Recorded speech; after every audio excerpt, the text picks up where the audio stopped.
தெரியுமா? அயோத்தி நகரை தகத்தோடும் கூடி பரிபாலனம் செய்யக்கூடிய அவன் 56 தேசத்திற்கு சக்கரவர்த்தி. நான் தான் அதிரதன் மகன் தயரதன். எங்களுடைய வம்சமோ சூரியகுலம். நல சக்கரவர்த்தி, சிபி சக்கரவர்த்தி, ஹரிச்சந்திரன் இவர்களெல்லாம் எங்க தாத்தா. அப்படியே இவர்களெல்லாம் வாய்மைக்காக போராடி ஜெயிச்சவங்க. அவர்கள் பொய்யே சொல்ல மாட்டாங்க. நாடு நகரங்களை இருந்த போதிலும் ஹரிச்சந்திரன் பொய் சொல்லவில்லை. நலமகா சக்கரவர்த்தி அப்படித்தான். சிபி சக்கரவர்த்தி ஒரு புறாவுக்காக தன்னுடைய மெய் என்று சொல்லக்கூடிய உடலையே அப்பேற்பட்ட ஈக குணம் படைத்த எங்களுடைய சக்கரவர்த்தி பரம்பரை. அப்படி இருக்க என் அருமைக்காக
என் பெயர் தயன் என்று பெயர். ஒரு பெயர் அதுதான் என்னுடைய ஆரம்ப பெயர். தயரதன் என்ற பெயர் எனக்கு எப்படி வந்தது? நான் ரதமேறி யுத்தத்திற்கு சென்றால் தோல்வி என்பதே நான் கண்டதே கிடையாது. தோல்வியை கண்டது கிடையாது. வெற்றி ரதமேறி போர் செய்து வெற்றியை கண்டதினால் தயரதன் என்ற ஒரு பேர். அதான் எனக்கு இப்ப தயரதன் என்று பெயர். ஆமா, அப்படி இருக்க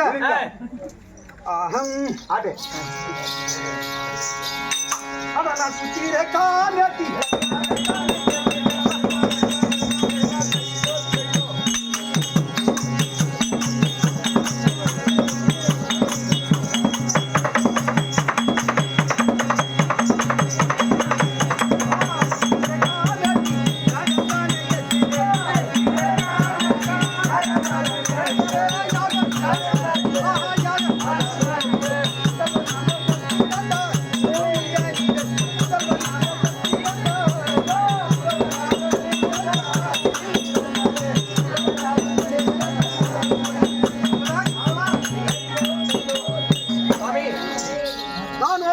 சுமத்திரை கையை ஏற்று 3 மனைவி. அப்படி இருக்கின்ற போது நீண்ட நெடுங்காலமாக புத்திரன் இல்லாத சோழத்தை எனக்கு தெரியவே இல்லை.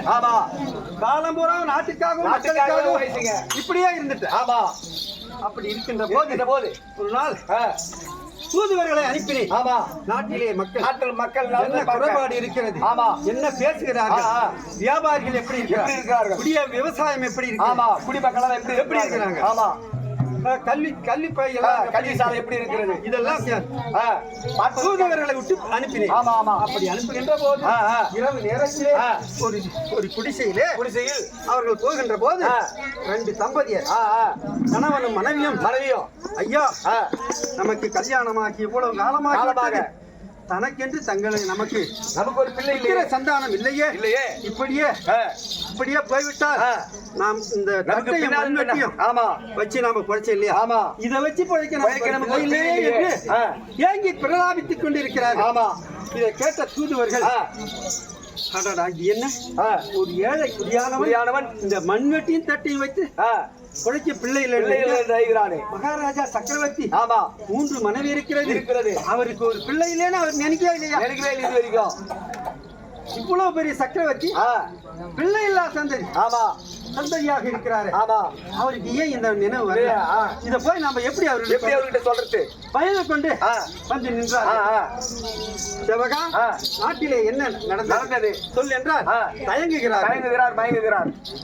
நான் என்ன செய்தேன்? எதுவாக இருந்தாலும் சரி உண்மையை சொல்லு, நான் ஏற்றுக்கொள்கிறேன் என்று சொன்னேன். அவர்கள் என்ன செய்தார்கள்? ஐயா, ஒரு குடிசையில சிமினி விளக்கு வைத்துக் கொண்டு வாழ்கின்ற தம்பதியர் குழந்தை இல்லையே என்று அழுது பிரதாபித்துக் கொண்டிருக்கிறார்கள். அரசே, இதுதான் இன்றைக்கு சங்கதி. பார்த்து வந்த தூதுவரே, என்ன குழந்தை ஏழை குடியானவன் தட்டு மண் வெட்டிய வச்சு போயிட்டு பிள்ளைல நினைச்சானே. அதானே நீங்க இந்த சமாச்சாரத்தை கொண்டு வந்தானே எனக்கு சந்தோஷம். உங்களுக்கு வெகுமதி அளிக்கிறேன். என்னுடைய அறிவுக்கு அப்பொழுதே திறந்து விட்டேன். ஆமா. இனிமேல் இந்த வம்சத்திற்கு பிள்ளை இருக்க வேண்டும். வாரிசு இல்லாத குடும்பம். ஆமா. தலை இல்லாத முண்டம். ஆமா. எஞ்சான் உடலுக்கு தலையே பிரதானம். உண்மைதான், பிரதானம் அதுதான். அதை விட எதுவுமே கிடையாது. அப்படி இருக்கும்போது நான் என்ன செய்தேன்? குருவாகிய வசிஷ்டரை அழைத்து, ஐயா, தாங்கள் இந்த சூரிய குலத்தை கட்டி காத்தவர். ஆமா.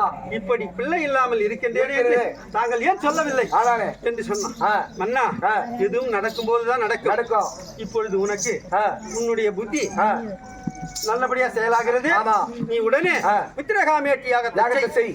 அந்த யாகத்திலே பூதம் பாயசம் கொண்டு வரும். அந்த பாயசத்தை உன் மனைவிமார்களுக்கு கொடுத்தால் புத்திர சந்தானம் உருவாகும் என்று சொல்லி, அப்படியே யாகத்தை செய்து அந்த பாயசத்தை என் மனைவிமார்கள் கொடுக்க ராம, லட்சுமணன், பரதன், சத்துருக்கன் என்று 4 பிள்ளைகள் பிறந்தார்கள். பிறந்ததோடல்ல, இப்பொழுது நேற்றைய தினத்திலே என் மகனாகிய ராமச்சந்திரனை விஸ்வாமித்திர மகாமுனிவர் தாடகை வதம் பண்ணி அவருடைய யாகத்தை முடித்து அப்படியே அவர் என்ன செய்தார் தெரியுமா? என்ன செய்தார்? அவருடைய ஞான திசையில, நான் சொல்லக்கூடாது, தசரதனால எந்த ஒரு சுபகாரியத்தையும் செய்ய முடியாது. ஏனென்றால் ஒரு முனிவருடைய சாபம். அதனால என்ன பண்ண, இந்த தசரதனால ராமனுக்கு கல்யாணம் பண்ண முடியாது, திருமணம் முடிக்க முடியாது. இத நாமே முயற்சி செய்தி விஸ்வாமித்திர முனிவர் நேரா அங்கிருந்து தாடகை சம்மாரம் பண்ணி குளிச்சு நீராடி சுகமாக அப்படியே மிதிலைக்கு சென்று விட்டார். மிதிலைக்கு சென்று எனக்கு நிருபம் வந்தது.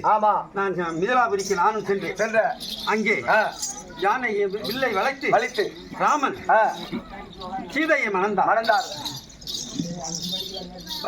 சத்துருக்கன் அந்த லட்சுமணன், இந்த ஜனகனுடைய தந்தி மகள் ஊர்மிளை, சுதிகேசி, மாண்டை, இந்த மூன்று பெண்களையும் பரதன், சத்துருக்கன் இவர்களுக்கு திருமணம் முடித்தார்கள். ஆமா. 4 பேர்களும் திருமணம் ஆக்கி இப்பொழுது அயோத்திக்கு வந்து விட்டார்கள். அயோத்திக்கு வந்து விட்டோம். ஆமா. இப்பொழுது நானும் 16 செல்வமும் மிக்க சக்கரவர்த்தியாக வாழ்கிறோம். எனக்கு யாதொரு குறையும் இல்லை, கிடையாதுங்க. இப்பொழுது இந்த அயோத்தியாபுரியின் சேமத்தை நான் கேட்கிறேன், நீ சொல்ல வேண்டாம்.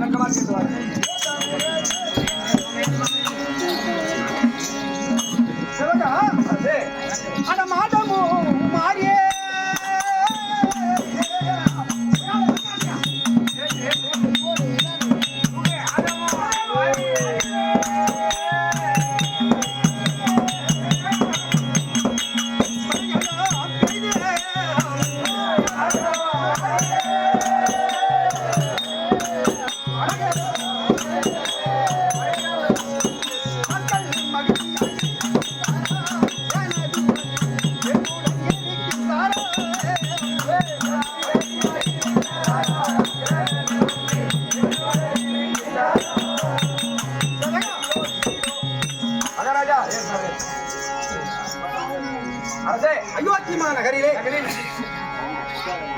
மும்மாறி. ஆமா. நீதியுள்ள அரசனுக்கு ஒரு மழை. மழை.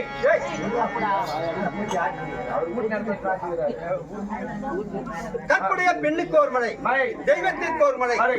சிறப்பாக பெய்து. ஆமா. நாடேக்கு அதாவது நீரின்றி அமையாது உலகு. உலகு. தான தவம் இரண்டும் தங்கா வியனுலகம் வானம் வழங்காத நீ. உண்மைதான். தானம் பண்றவன் தரும் பண்றவன் அந்த மழை இல்லைன்னா எல்லாம் வரையிடும். ஒண்ணுமே பண்ண முடியாது. அதாவது நெல்லுக்கு இறைத்த நீர் வாய்க்கால் வழியோடு புல்லுக்கும் அங்கே புச்சியுமாம் தொல்லுலகில் நல்லார் ஒருவர் உளரேல் அவர் பொருட்டு எல்லாருக்கும் பெரிய மழை.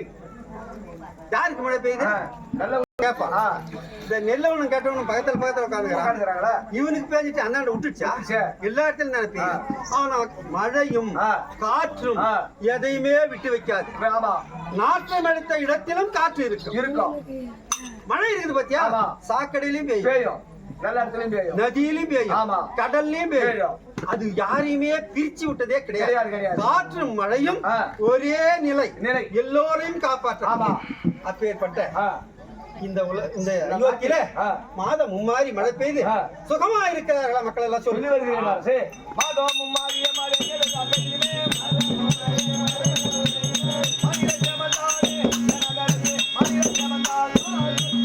நம்முடைய அயோத்தியாவில் மாதத்திற்கு முன்பு மழை பெய்யுது. ரொம்ப சாபமா இருக்குதுங்க. அதாவது எங்க நாட்டுல சூத்துக்கை கூட மழைன்றா வாடுகின்ற பயிரை அங்கே மழை பெய்து காப்பாற்றுகின்ற போது அது நல்ல மழை. நல்ல மழை. விளைந்த நெல் தலைவணங்கி நின்னுகிட்டு இருக்கு. அந்த நேரத்துல புட்டு அட்டி எல்லாத்தையும் சேதமாக்கும். பாடு மழை பெய்யுது. மழை என்பது விளைந்த நெல் வீட்டுக்கு வர வேண்டும். உயிரினங்களுக்கு எந்த சேதமும் வரக்கூடாது. அப்படி பெய்கின்ற மழைதான் நல்ல மழை. அப்படி அயோத்தியில சிறப்பான மழை பெய்யுது, சுபேட்சமாக இருக்கிறார். அது தவிர கற்புடைய மாதர்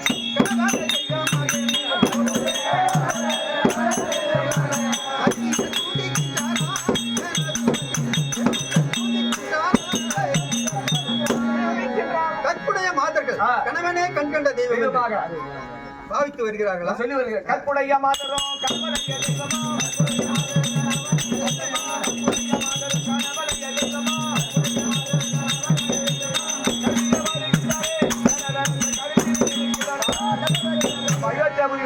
கற்புடைய மாதர்கள் எல்லாம் கணவனை கண்கண்ட தெய்வமா நினைக்கிறாங்க. சுபேட்சமாக எங்க நாட்டுல காட்பாட்டு குடிச்சாலும் கணவன், புல் பாட்டில் அடிச்சாலும் புருஷன், ஆப் அடிச்சாலும் அப்படி எல்லாம் சொல்லக்கூடாது. எங்க நாட்டுல உங்க நாட்டுல இல்ல. ஆனா ஆலய கோவில்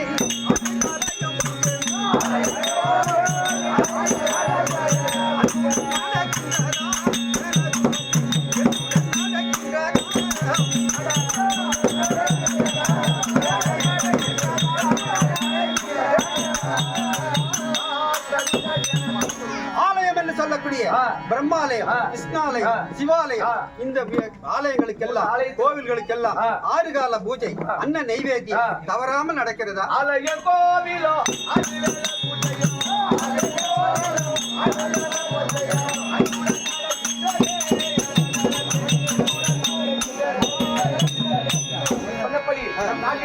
பெருமாளையும் சிவனாலயம் 3 ஆலயத்திலும் தினந்தோறும் 6 வேளை பூஜை நடக்குது. ஆனா 5 வாரத்துக்கு பூஜை மட்டும் வராது. இலக்காரர்கள்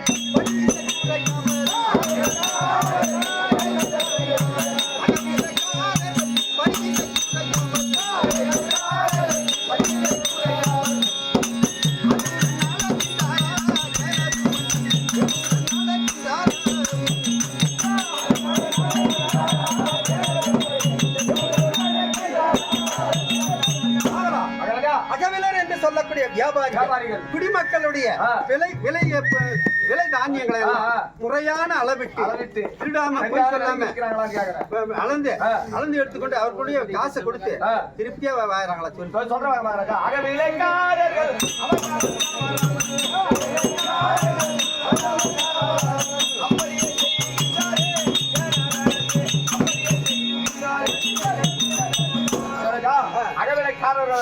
தன்னுடைய வேலையை கரெக்டா செய்யறாங்க மகாராஜ். எந்த குறையும் கிடையாது. சந்தோஷம். நாட்டிலே எந்த குறைபாடும் கிடையாதுங்க. அப்படி இருக்க இன்றைய தினத்திலே என்னுடைய குடும்பத்தில் பிள்ளைகளுக்கு திருமணம் செய்து முடித்து ஆமா அயோத்தியில் சுகமாக வாழ்கிறோம். எந்த குறையும் கிடையாது. ஏண்டா இன்றைய தினத்திலே என் மனதில ஏதோ ஒரு கருத்து மாற்றம் ஏற்படும் போல் தெரிகிறது. என்னன்னா 60,000 வருஷம் இந்த அயோத்தி ஆண்டுகிறேன். உண்மைதான். 60,000 வருஷம். 60,000 வருஷம். தசரத மகாராஜனுடைய சிறப்பு என்னன்னா இத்தனை ஆயிரம் வருஷம் யாருமே வாழ்ந்து கிடையாது. அப்பேற்பட்ட தசரத சக்கரவர்த்தியாக நான் வாழ்ந்து குடிமக்களும் எல்லோரும் போற்றி புகழ்கின்ற அளவுக்கு வாழ்ந்து வருகிறேன். ஆனா என்னுடைய மனதில் இருக்கக்கூடிய குழப்பத்தை என்னுடைய குருநாக ஆதராக்கிய வஜிஷ்டரிடத்துல சொல்லி எனக்கு என்னவா என்ன உனக்கு சஞ்சல நீங்க இவ்வளவு நாள் இல்லாம நீ ஒரு மாதிரி 16 செல்வமும் நிறைந்த சக்கரவர்த்தியாக. ஆமா. ஆனா இன்னமும் எனக்கு இந்த 3 ஆசையும் துறக்கிற மாதிரி தெரிகிறது. மனசுல மண்ணாசை, பொன்னாசை, பெண்ணாசை, இந்த 3 ஆசையும் துறந்து தெய்வத்தின் பால் நாட்டம் போகிறது. தெய்வத்தை வணங்க வேண்டும். 60,000 வருஷம் இப்படியே ஆழ்ந்து மக்களுக்காகவும் நாட்டுக்காகவும் குடும்பத்துக்காகவும் வாழ்ந்துட்டு திடீர்னு செத்துட்டா ஏண்டா கடவுளையே நாம துதி பண்ணாத போயிட்டா வரைக்கும் பண்ணல சொர்க்கத்துல இடம் கிடையாது. இந்த எண்ணம் எனக்கு இப்போ தெய்வத்தை நினைக்க தோணுகிறது. அதனால குருவை அழைச்சு என்னுடைய மனக்குறைய அவர் என்ன சொல்றாரு அதை மாதிரி செய்யணும். நம்ம குரு கூட சொல்லணும். வதிஷ்டரை சீக்கிரம் அழைச்சு கொண்டாடுறேன். சக்கரவர்த்தி